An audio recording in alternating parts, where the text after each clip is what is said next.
Hi, everyone. Hey, Tim. Thank you so much for the privilege of the time that you spend here listening to me for half an hour. You could do 50 other things, so I appreciate that you've decided to be here. We are all on a journey when it comes to metrics. I don't have all the answers, but I've got a pathway that I'm willing to share with you, and I'd love to hear what you think about it. So we've just discussed that if there are not enough times for questions, I'm happy to be here at lunchtime and act as an executive coach for anyone who'd like to look at their organization and how to embed metrics. So, one thing I'd like to start off with is that, it doesn't like me going that way. So I'm a chair for ID&E, Inclusion, Diversity and Equity at KPMG New Zealand. And my pronouns are she and her. Where's Kelly? Did I do that right? Excellent. It's really, really important to me that we can bring our whole self to work. I mean, in the last 5 years, what we've really been through is someone's told us to be an authentic leader. Like, okay, Tash, be an authentic leader, act like yourself, do this really well, do this with purpose. Okay, next slogan, be the humanistic leader. How am I a humanistic leader? Oh, okay, I care about people. Be the servant leader. Yeah. Start with a why. I mean, how confusing is it? How many options we have and what type of leadership we should portray. So I portray mostly the humanistic leader, and my purpose is all around giving back to people. I'm a mother of 3, and what fuels me the most is to be able to support women on their business journey. So for the last 10 years, I've done pro bono work around women refuge, helping women with domestic violence cases. I've also helped women to return back to the workforce when they've had children, when they've lost their confidence, when they need to refine themselves. So I'm not here just as an ambassador for KPMG. And by the way, I studied law. Here's the disclaimer, this is my opinion, okay? But I'm also here as an ambassador for women in business and leadership. I want you to have the courage, be brave, be bold, take a seat at the table. Take a seat right in the middle of all these senior partners, white males in their 50s, and tell them, I've got something to say and you're gonna listen. Yeah, I want you to have the courage, and I want you to smile and have fun on the job. You might think, she doesn't look like KPMG. It's part of my secret weapon. All right, so today I want to talk to you about something that's quite topical for all of us, metrics. Now, we've heard a lot today and yesterday already, which is helping us with the topic of metrics. Some things I'd like to talk about first is negotiation. So metrics is not something you just prescribe. Metrics is something that you co-design with your leaders. What matters the most? What is relevant to the business? KPMG New Zealand's vision is to fuel New Zealand prosperity. So giving back to the community, hence my mission on being on ESG questions, climate change, decarbonization, sustainable finance, modern slavery. Guess what? I've put metrics in all of our leadership team for modern slavery. I think this is so important, yeah? Talk about what matters to people and how they show up every day. As salespeople that we are here, and as the engine room for salespeople, we have got to own which questions we support our teams with so that they can go and ask their clients, what matters most to you when you think about fueling future generational wealth and well-being? That is one metric that I'd like to start off with.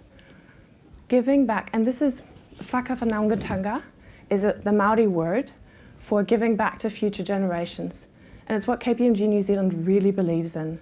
So think about not only the metrics for sales, but think about the metrics for the purpose you're trying to achieve with the organization.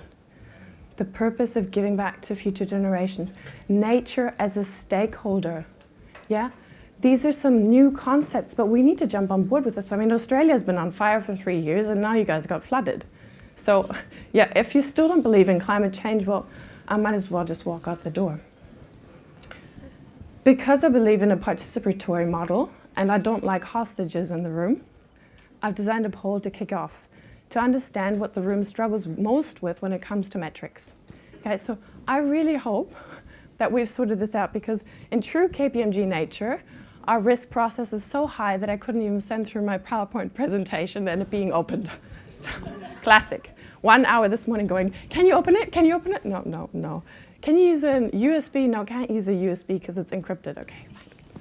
Yeah. So, can we? Okay, maybe I'll start with this one. If you only take home one message from me today, it's understand people.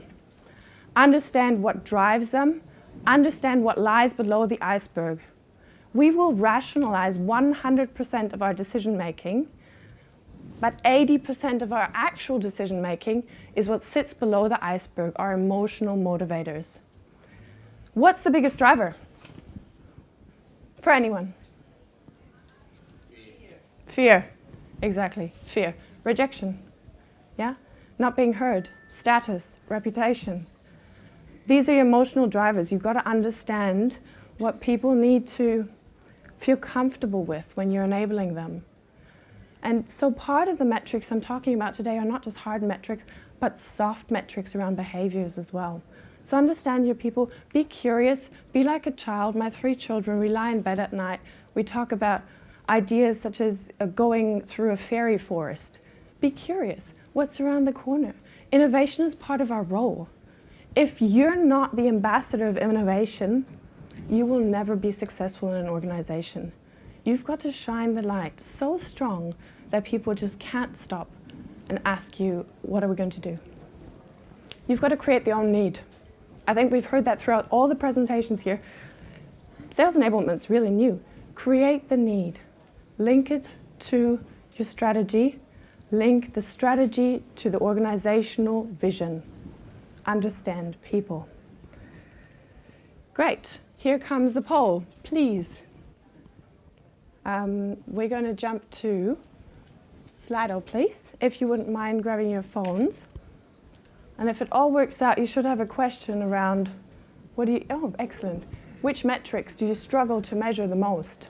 Behavioral change, tool utilization, client trends, internal engagement, or financial growth?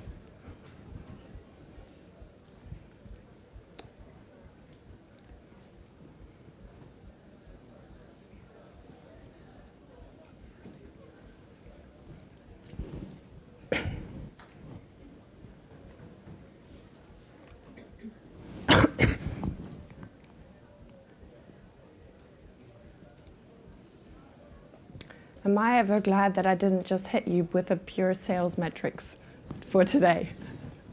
Fantastic. Behavioral change, big one.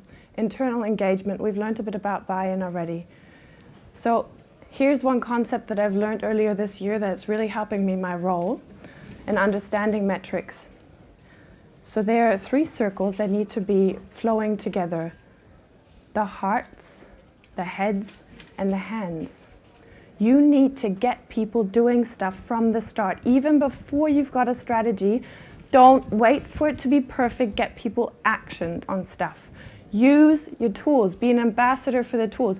Be an ambassador for the behavior. So Phil and I here had a great conversation about 2 days ago about what you have to role model. In every email, in every phone conversation, every time you show up, you're the ambassador for change. Yes, we do change management, and no, we're not change managers. But we have to display the behavior that we're looking for. So, here we go. I also believe that instead of starting with a particular customer, you should start with a market. And so we did a CEO global survey, and one specifically for New Zealand, and I gave you some stats here. 75% of New Zealand CEOs say that sales pipeline will be under scrutiny in the next year. 1 in 5 global CEOs are worried about their people being able to keep up with implications of digital transformation. 87% of New Zealand CEOs believe global challenges will be a threat to long-term growth, especially income equality, ESG, modern slavery, climate change. 50% of global CEOs think they need to boost productivity to respond to economic uncertainty. Who in here is seen as a cost center? Yes, my friends, we cost a lot of money.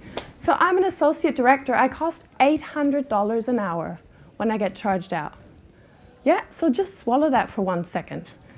This stuff is real. You got to turn into a value center. Top 3 global challenges for CEOs in 3 years. Economic pressures to shift away from the needed ESG. So that's in everyone's head, but how do we actually bring that to life? Nobody had the answers. I asked a lot of questions already. Frequently changing regulations, lack of budget to invest in ESG. Globally, 38% of leaders see the positive impact from flexible working. What about the rest of them? Where are they? Yeah, so some are, maybe some are indifferent, and some actually think, no, this is shit. Hey, I work for a lot of them. Yeah, 90% of New Zealand CEOs will implement a hiring freeze within the next 6 months. So we're not there yet, but we've got 18% inflation on food. 18% this year. We've got 45% child poverty in New Zealand. For a developed country, fueling New Zealand's prosperity means understanding what really matters to the market you operate in. Sales funnel, boring stuff. Metrics. I just hit you with the most metrics that came into my mind earlier this week, right?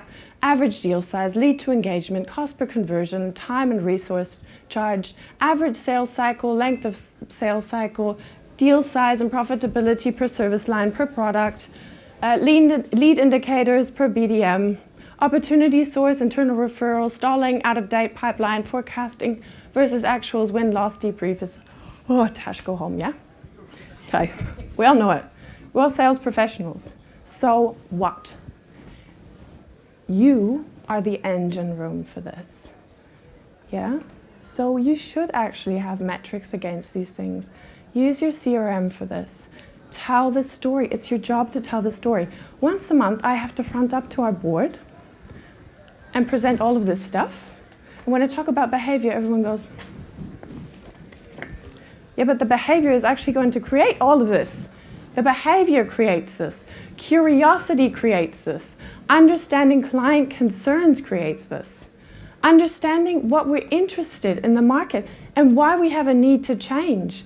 I mean, we're in a market that has gone, at KPMG New Zealand, we've had 2.5 years of everything flowing at us. We've just made a lot of money recently, and now the pipeline is running dry, and everyone starts screaming, we have a sales enablement person. We've got a sales enablement function. Help! The house is on fire, yeah? So let me come to your lead. Here. This is my sales enablement strategy. It's got 5 pillars. Now, this is not how it looked when I sent it. I just want to say. And so now I'm going to have to come up with what you can't see. This, like, look at this. Okay. The top right corner is people. Develop agile sales capability. 10% training, 20% coaching, 70% on-the-job learning. Stop feeding training to everyone. Be there when it matters. Be on the ground. Roll your sleeves up and be on the ground, on the journey with them. Get buy-in from your senior people by being there for them. And I also actually work with our market. So I do a lot of pro bono work where I do sales enablement strategy for non-for-profit clients, because I'm not allowed to do work for any of the other ones. But so with non-for-profit clients, so think about the client journey here, yeah? So I'm over here. Here's the non-for-profit CEO that I work with. And here are all the consulting businesses that they help out. This is what I need to understand first. The end journey. Then I move in and I understand the CEO. Then I design the strategy. It does not start from here. I just want to make that really clear. On the job, you got to be over there. Sales process and methodology. That's process, by the way, this orange part here that you can't see. Bids, tenders, major account plans. We have, for 100 biggest clients, we've got big account plans, and we follow them with rigor, using Market Edge, using Korn Ferry, using the Challenger model, You've heard it all before. Yeah? Client voice feedback loop. So we've got client surveys for private and medium-sized enterprises. And for the big ones, I actually go and talk to the CEOs and ask them, how did it go? Our sector leaders talk to the CEOs and ask them, how did we do? What do we need to improve? Now, I would love to tell you that when we improve, it's because of what the client said. But the link is not 100% there yet. So while I'm talking through this, and you may be thinking, where are the metrics, Tash? These are the metrics, by the way. These are your metrics. How much of this is happening? How much behavioral change are you seeing through your 70% on-the-job learning? What does that look like, and who does it well? Replicate what you do well. It'll save you most of your job. Bids and tenders, when have we won them? What have they looked like? What does good process look like? Who does it well? Can you just share an account plan? All through COVID, for example, I decided to reinvent myself and post a weekly coach's tip. I thought, okay, I didn't wear any makeup, I looked quite normal, and I was in my kitchen, and I just started drawing on the fridge. And everyone watched them. And all I did was telling them, you need an account plan.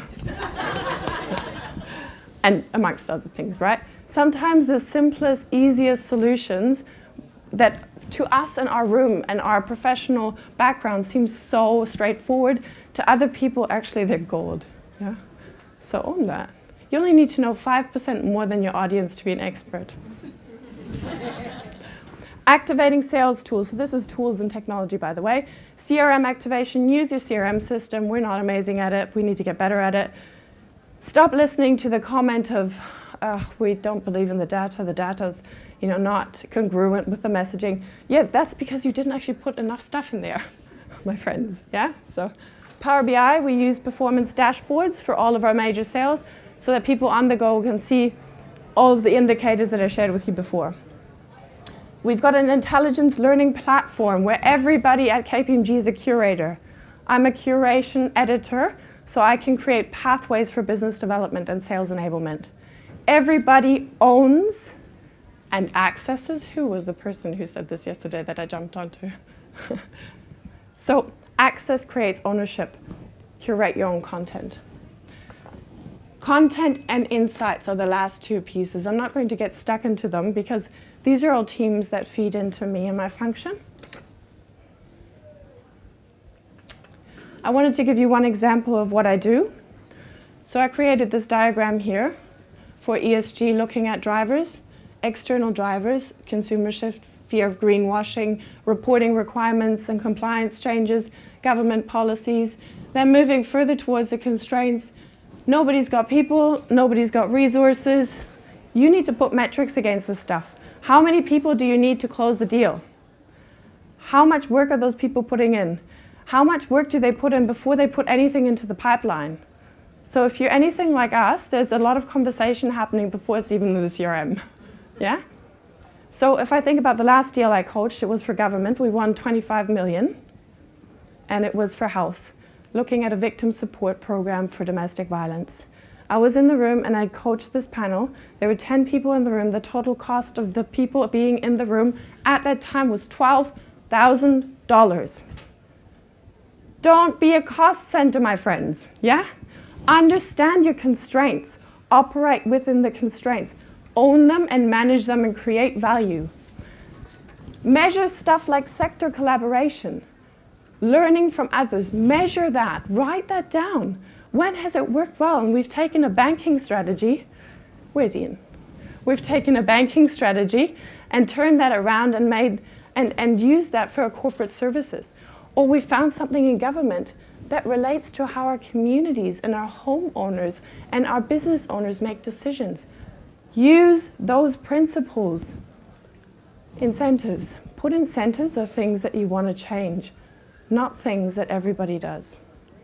Yeah, incentivize things that matter. Look at your business cases. What are the business cases coming through for? For your tools. What tools do we want? Why do we want those tools? What are they going to give us? Are they linked to your strategy and vision? Data management. Ask your business analysts. I asked my business analyst earlier this year, can you create an ENPS for me? Because I need to create a business case for more people in sales enablement. I got a 6.7 out of a 7 in my ENPS, and I had a participation rate of 85%. Yeah? From people I asked. So I had something like 40 people filled out that I do something valuable. Well done, Tash. Yeah. Use the tools for yourself. Create your business case. Look at some things like holistic performance measurement and reporting. What are we doing really well? Which behaviors are valuable? This is a graph I designed to lead that ESG conversation that we're having. Your business could either sit in disregard, ignorance, or avoidance. There are external drivers that come at you. You move from a compliance shift all the way to a sustainable shift, perhaps to a value shift if you're great. Aldi, the German supermarket chain, by the way, I'm not a native speaker, I'm from Germany. If you move up this graph and you find a business like Aldi, they've done really well at embedding sustainable value all through their entire supply chain and all of their employees. 15 years ago, when I left Germany, they had robotics to analyze how much plastic they used in each of their warehouses and their stores. As an example, sitting here, internal drivers already, yeah? Looking at it doesn't just make sense, but there's a long-term view. We need to change our op model, our business model. I'm happy to share these slides if anyone wants them, by the way. Okay, hard metrics. Let's carry on this journey. Client segmentation. So I just did a huge exercise in the last 18 months around client segmentation. This is what it did. Less clients, more care, higher profit. Ta-da! I read this morning that Deloitte, we never must mention the name, did a survey that actually indicated in a market that is declining, your average deal will give you a 5 to 10% higher growth than in a growth market. Yeah, because your clients actually need what you're offering. They're not just going to buy because they've got budget and time. So we moved from 7,200 clients to 5,500 clients in 1.5 years, yet we had 8% growth in the beginning, 12% growth with less clients. Yeah? That, my friends, is your business case. Metrics, they matter. Targeted BD skill development results in growth. I brought you something. This is a course I run for our future partners, influencing skills at C-suite level. Here, have a look. Yeah? It's just sales enablement stuff. Nothing will be new to you. Looking at credibility, chemistry, curiosity. So our non-managed accounts have always lagged behind our managed accounts. So what I'm talking about here, for people who are not in professional services, is the accounts that we throw a lot of money and people at. The 100 highest accounts are 50% of our total revenue. Okay, so before we always had a lag of the non-managed accounts. Now they have overtaken the managed accounts. So most of our people work here. Few of our people work here. Through my strategy of sales enablement, we have grown the mass, which has made a gigantic difference in the whole of the firm's skill set. This stuff matters. Ta-da. Yeah. Over here, multi-layer KPIs. You'll design your own KPIs, I hope. Like your own, for you, yourself. Design your own KPIs, because nobody really knows what you do. So make sure that you can decide what you want to do. What is client growth supposed to look like, and how are you helping with that? If you only answer one question, answer that one. Yeah? ENPS 360 reviews, 2-pen reviews. All of our sector BD people report as a second reporting line through me, first reporting line through the sector leader. Double reporting lines. They work. Yeah? Impact. I already told you some metrics around climate change. Having conversations is the metrics. Activity drives outcome. My metric is not, you need to convert 10% of your pipeline on ESG. Good luck, Tash, yeah? My metric is have 5 conversations a month around climate change. Use my model, here are some questions. It's not rocket science, okay? Stretch, we had this conversation yesterday and it bugs me quite a lot because you're only achieving when you're achieving this stretch goal. So make sure your stretch goal is linked to this for your business case. Yeah. Commercial transformation. So we've had fair values conversation and we've lifted the average net fee revenue per client by 12%. Some clients, we increased the revenue this year alone through fee negotiations by 30%. You know how much our clients pay. We've made some good money this year. Okay? Commercial transformation. Lastly, and most importantly, the work that you've got circulating around the room, this is what I'm measuring at the moment. In 18 months, I'm taking all of the firm's directorship through influencing skills at C-suite level. And this is the first feedback that I got from them. I feel comfortable shifting conversations from informal to commercial. I feel comfortable reaching out to clients about new products and services or campaigns. I feel comfortable asking client big picture questions and discovering their business issues. I feel comfortable bringing in new people and different services to a client. I feel comfortable discussing our impact, which is sustainable value. I feel comfortable handling lingering concerns. Wow, this looks really pretty over here. Asking for referrals, massive, yeah. If you do one more thing, teach them how to ask for referrals. Who else can I speak to? Yeah, don't be afraid of asking that. Everyone wants to create a network. It's all about you learning and understanding. It's not about you plugging a product, please. Yeah? Feel comfortable with client for feedback. Learn from feedback, evolve, iterate, change. I'm measuring this stuff. The skill set, as you can see, is reasonably high, except for sustainable value. It's fun. But the rest of it, I'd expect them to be here. These guys, just so you know, in the commercial world would be GMs. Yeah? So that's where they sit, in the professional services senior directors. And this is the portion of respondents and where they sat in the divisions of the business. So mostly I work with advisory services. Obviously, we've got a massive audit and tax base, but these guys have got 95% recurring work. So I'm not going to invest most of my time into audit and tax. Know your market. My market is this. Yeah, my end market is our clients that we help. So I've got exactly 2 minutes and 28 seconds. I am very proud of myself that I galloped through that.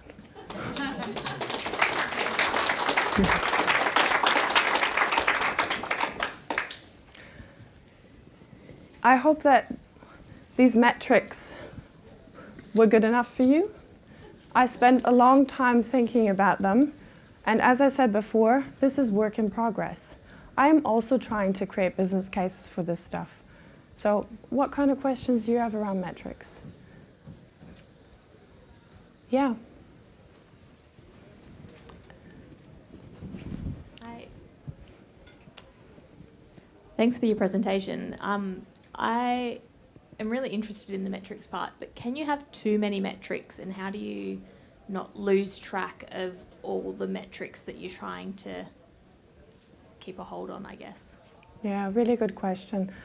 As a person, I would say anything more than 5 is probably not going to work, but it links back to our vision fueling New Zealand prosperity. So one of your metrics has to be values-based. Values about your vision. How are you implementing that with which behavior? So if it's only one metric, then put that one in there. Yeah, everyone at our senior level has to have one of these metrics that I presented, but think maybe 3 to 5, I would say. Yeah. I think we've got Susan. You got a question? That's right. I've got a big voice. Excellent. So I just, the big risk with all of your metrics, and I like that you said that you link it back to your value, is the old, oh, well, if you're going to measure that, you're going to get what you want anyway. Everybody's always going to try and look green. How do you address that as well?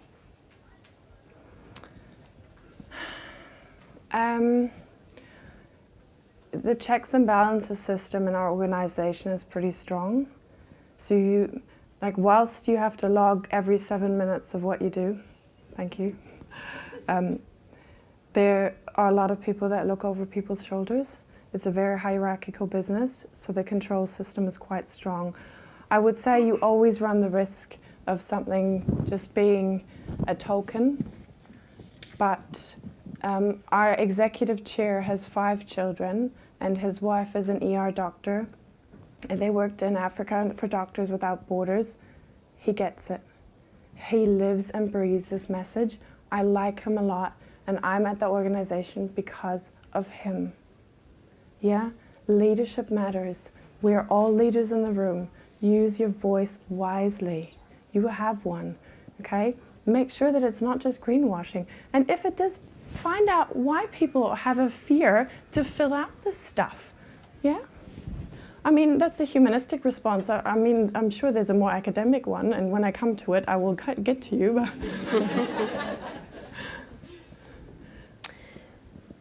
Let's have one more. Thanks. It's not really a question, but just a thank you as a father of 3 daughters and an executive wife, career-driven wife. Thank you for the message of equality and the drive of change that you're trying to do, and especially because I'm a white male in my early 50s. So,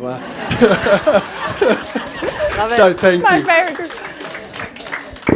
Thank you for the privilege of your time. Yeah, thank you, Tash.